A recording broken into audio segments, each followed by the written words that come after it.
Hi, it's Alicia from the channel Doing Older. In this short video, I'm going to show you a breakdown of a couple of the rooms of the Christmas dollhouse. I'm going to start with the Animal Crossing room.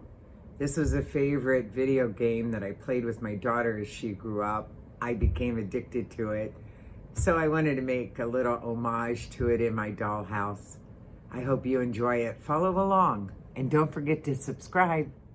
The four characters I decided to go with were KK Slider in the back with his guitar, the dreaded Don Rossetti. You see Isabel the dog, and Blathers the owl from the museum. The flooring is accurate and recognizable to anyone that plays the game. The trees I got from a garage sale and the little money bags and fruit are cutouts and accurate to the game that I got off the internet for free. I even glued a little weed to the bottom. In that game, you're always pulling weeds, and it makes me smile to see it. To get the free cutouts and flooring, I went to the internet and simply typed in free Animal Crossing printable. The key being the word printable here, because I didn't want to have to look through a million items of stuffed animals and video games. I just wanted things I could print out. The results came back with many free sites where I could see different options to print out. Some of them were grass. I chose one, cropped it down, blew it up from there, and printed it out. I took my measurements, turned the paper over, and cut it out and glued it to the floor. The project was large enough that I took it over to Kinko's to print out instead of using up all my ink. Other results that came up were my little money bags, but I couldn't find any fruit, so I went back to the browser and got more specific. This time I typed in free Animal Crossing printable fruit. The results were exactly what I wanted.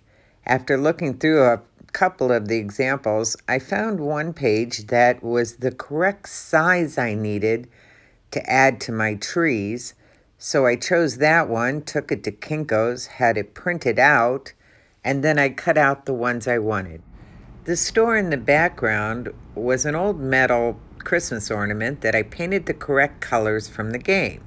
The sign I glued to a piece of cardboard and then glued it on the roof so that it would stand up, but I went through the same process.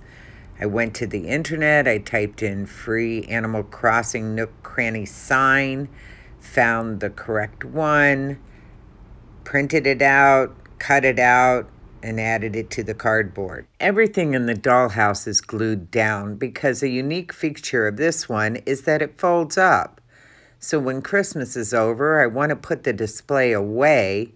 I simply fold in, tie it up, box it up, and I'm set till next year. When I open it, it's all in place. I don't have to redo the entire dollhouse.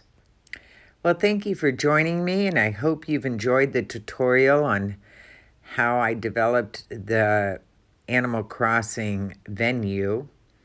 In the next couple days, I'll be posting another tutorial on the Rudolph and Island of Misfit Toys room. So please click subscribe so you can find me again. And thank you for watching.